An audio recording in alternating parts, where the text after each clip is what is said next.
Pasasalamat naman ang ipinabot ng Commission on Higher Education o CHED pati ang mga magulang, guro at estudyanteng mahirap sa pag-aproba ni Pangulong Rodrigo Duterte sa libreng matrikula sa mga nasa state universities and colleges o SUCs. Tututukan ng CHED ang Department of Budget and Management para sa kaukulang pondo nito. May ulat si Kenneth Pasyente.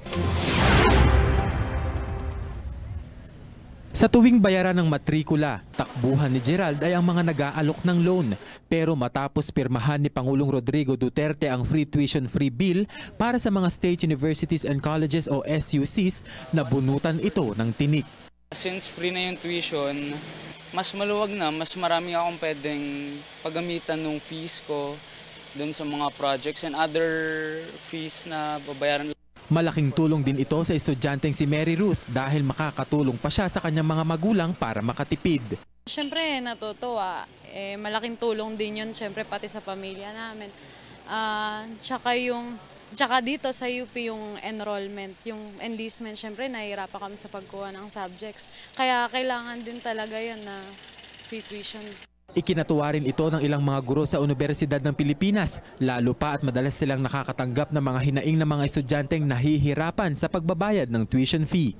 I think yung pinirmahan ngayon ni President Duterte definitely will help especially the poor students of UP.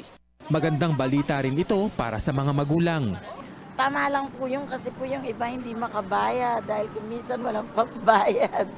Nagpapasalamat ako sa ating Presidente at ng kanyang ginawa. Tulong sa mahirap.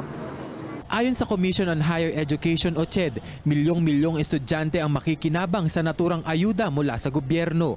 The Commission on Higher Education joins the Filipino nation in congratulating and thanking President Rodrigo Roa Duterte for signing the free tuition bill and ensuring that the dream of every Filipino family to send their children to school will be realized. Kasunod nito ay tututukan ng ahensya ang pakikipag-ugnayan sa Department of Budget and Management at Kongreso para agad na mapatupad ang batas.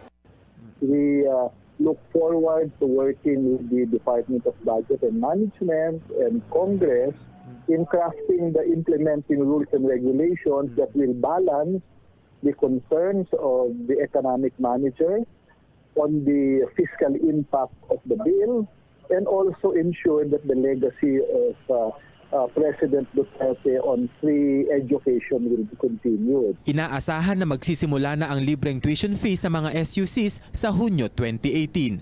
Kenneth Pasyente para sa Bayan.